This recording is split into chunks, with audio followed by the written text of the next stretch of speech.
Okay, recording.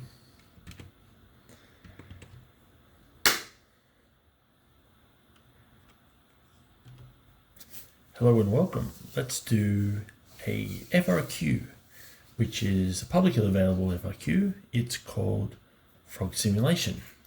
Frog Simulation is a pretty classic FRQ, and I'm going to solve it in front of your very eyes.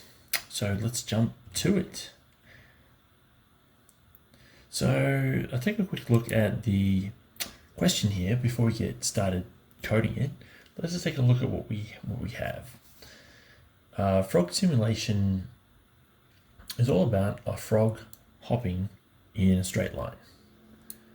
It attempts to hop to a goal within a certain number of hops. The simulation is encapsulated in the following class. So we have a goal distance, which is an integer. We have a max hops, so maximum number of hops we're allowed to reach the goal. And a constructor that's pretty basic. We have distance and num hops, filling in this information here. And then we have a method, which is not shown, right? So when you see on an FRQ that it says implementation not shown, this is like a tool, a method which is a tool which is going to be used for you to execute the part A or part B. So it's there to help you. The reason why it doesn't show you what is in it is so that you don't get distracted by it. So this is not showing. All you got to know about this is use the function and get this int as a result. That's all you got to focus on. So your job is to run the simulate method, which is going to simulate a frog hopping to the goal. And each time you run this, I think you're going to basically hop and get the value from hop distance, right?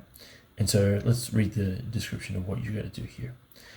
So we're going to simulate simulate a frog jumping. Okay. The method returns true if the frog successfully reached the goal within the maximum number of hops. Otherwise, the method returns false. So that's why we've got Boolean here. Boolean is the return value. We have a number of conditions here, which we'll get to.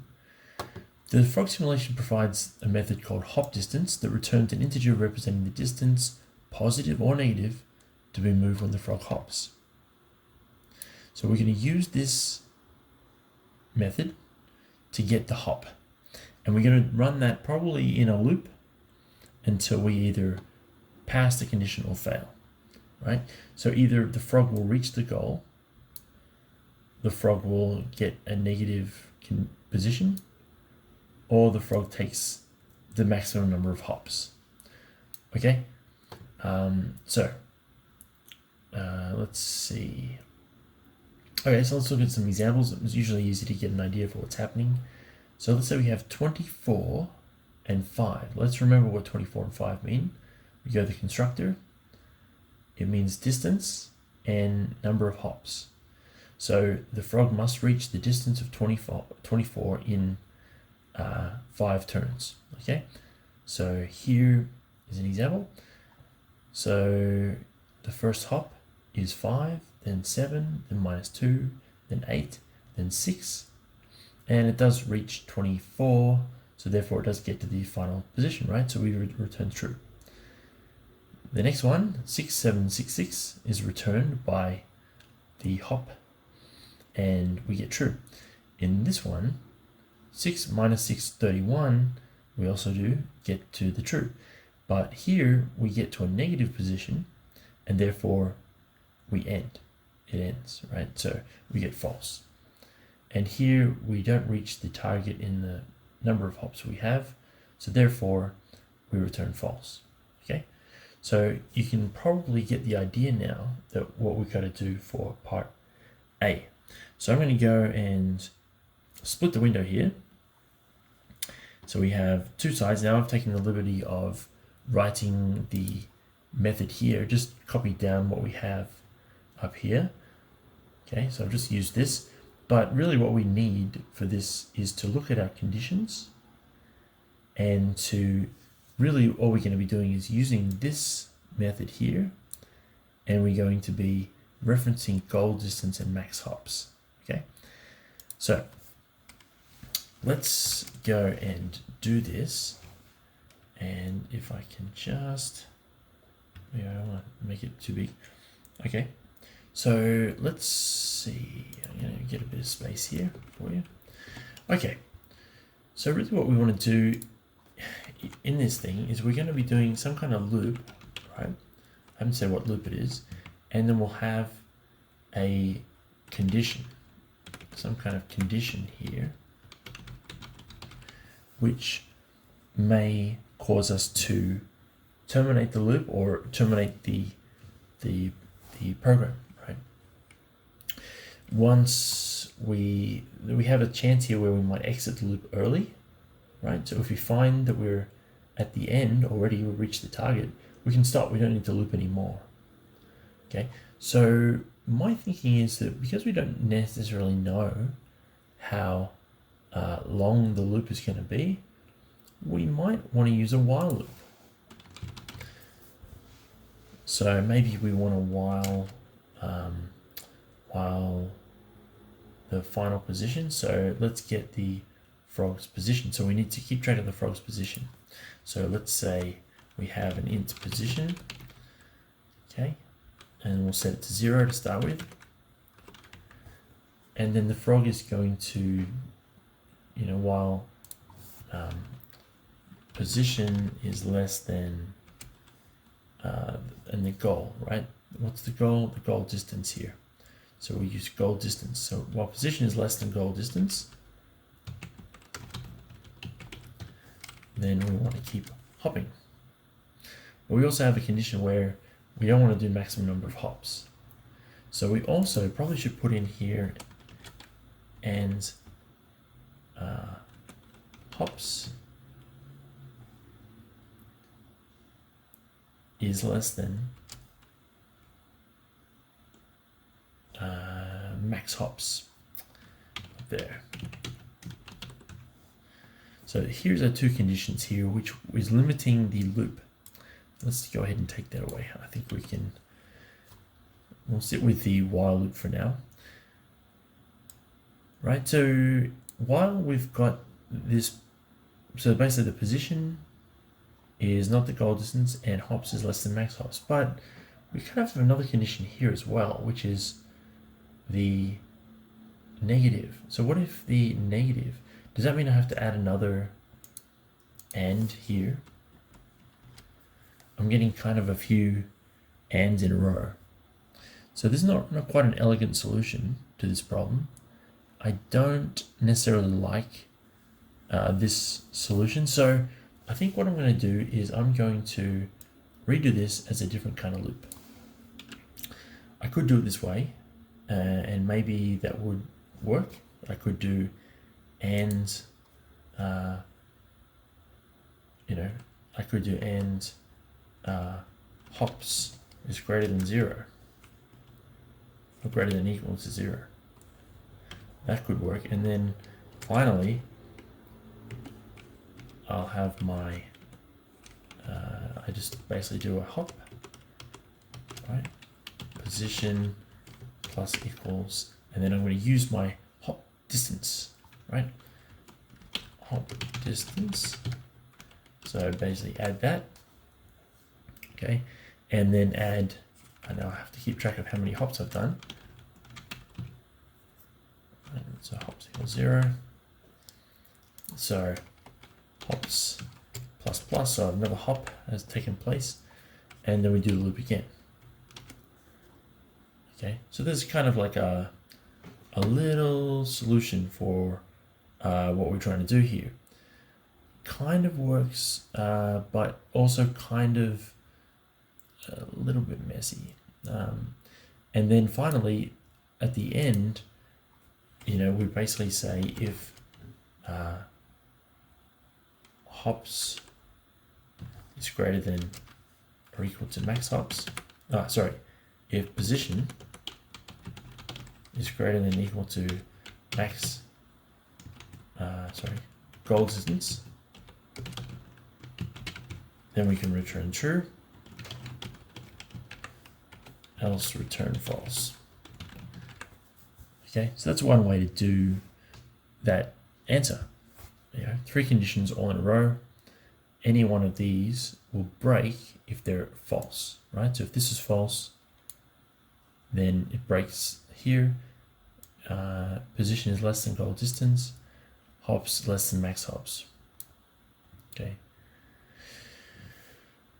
This is kind of okay, but I think I'd like to just do it a different way, and bear with me. I mean, this would work, I think, but let's just do it with a for loop instead.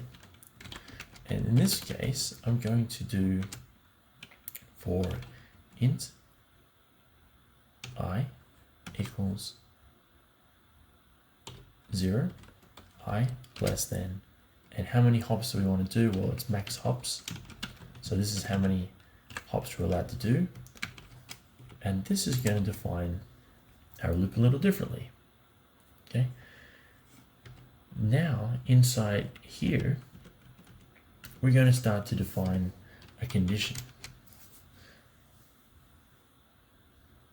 Right, so not only will we do the hop, so we'll do the hop, we'll do position plus hop distance, and then we'll do a test in here, and then we'll do the test here if hops is greater than max hops.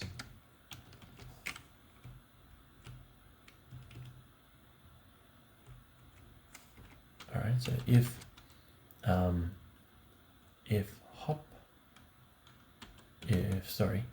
position is greater than equal to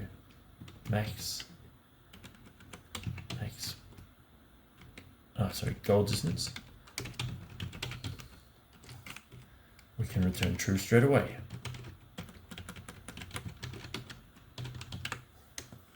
Right, so that would define that.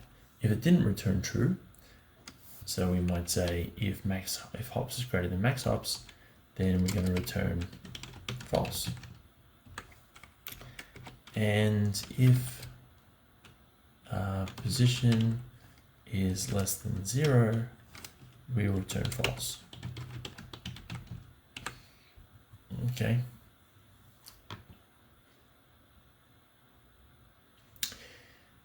This puts the conditions inside here, but then we essentially would keep doing this. What if we get to max hops and then we haven't done there? Well, we are going to, this condition will never really get there. So I would say that if we haven't reached goal distance by here, we know that max hops won't. This for loop is limiting the max hops. So really all we got to check is distance here, negatives or goal distance. And then at the end, I think we can put that condition here. Oops, what's that? Here we can say if position, so if we reach here, actually, we'll know that this is not true, right? And we'll know that max hops has been reached, and we got here and there was no success. So therefore we could just return false here. After the loop finishes, we'll already know that we reached the limit. Okay, so that's part A. Now, part B, usually part B in this situation, it requires you to use your answer from part A. The good thing is you can assume, so you're going to use answer from part A, but you can assume that part A works. So you don't have to have written part A correctly. you can just assume that it works, that you're going to get a Boolean value back. Now, run simulations is returning a double here. And from experience, I know that probably what we're going to be doing is adding up the simulations that work and the simulations that don't, but let's go and read it and check. Okay, so let's jump back and have a look at the question. Okay, so the question here is, let's see.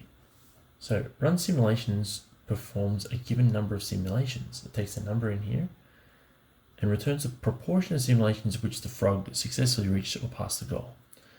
For example, if the parameter passed is 400 and 100 returns true, then the simulations method returns 0.25. Okay, so this is a pretty straightforward method actually. It shouldn't take many lines of code to do this. So let's jump back. I think we can go straight ahead and start writing this. We're going to put this on the side. Okay, so really, let's just use num here, which is the number of times we got to do a simulation, right? So we put that in directly into a for loop. Okay, so int I equals 0, I less than num, I plus plus, all right? Plus plus. We're doing this many times, we're going to run a simulation. And we're going to simulate. But what we want to do is, we're going to simulate, but we're going to get a result back from that. But what are we going to do? It's a true or false result. We're getting a Boolean. So we want to count not just how many, we know how many times we're going to run total. So we've got num, but we want to count how many times it worked. It was successful, right? So int success, right? We're going to count the success. So if simulate, and I'm going to just put this in the statement like that. If simulate, then success plus plus. Why am I just writing it like this? Well, simulate is going to run, and it's going to get evaluated and change into the result, right? The Boolean result. So it's going to turn into either false or true. So therefore, I don't need to say equals true, that's unnecessary. So if simulate, then success, right? Add success. And therefore, I'm going to run this thing, and it's only going to add to success when it's successful. Okay, the final part. Now I have to get a double. So I want to return the result from success divided by num. That's not enough though, because success is an int and num is an int, and it's going to return an int if I do this. It's going to lose the decimal place. So I need to cast my success to a double first, and then I can run the division, right? That would return the correct one. It's going to turn success into a double, and then it's going to divide by num. And that would return, that's run simulations. Very straightforward. All right. Now I'm under my 20 minutes time. So that's an ideal time now. Where do people go wrong? Okay. The solution for this, I mean, the answer is going to be much simpler than you think. It's don't overcomplicate it. Don't make it into much more than what it is. Make sure that you go off exactly what they're telling you to do, as in look at the signature that they're asking you to do and what they're asking you to return. This is very important. There's 1 point for returning a Boolean in this case here. 1 point given for that. There will be 1 point for running a for loop, right? Up to max hops. So keep that in mind, that you're meant to be doing certain things, they're getting ticked off. Okay, checking and using goal distance, that's another point there. So these are all like the individual points. This one, it'll check that you're using double. This one, it'll check that you're using simulate. So these are all points. Try not to make it too complicated, and you should be fine. Okay? That is it for the frog simulation. Best of luck.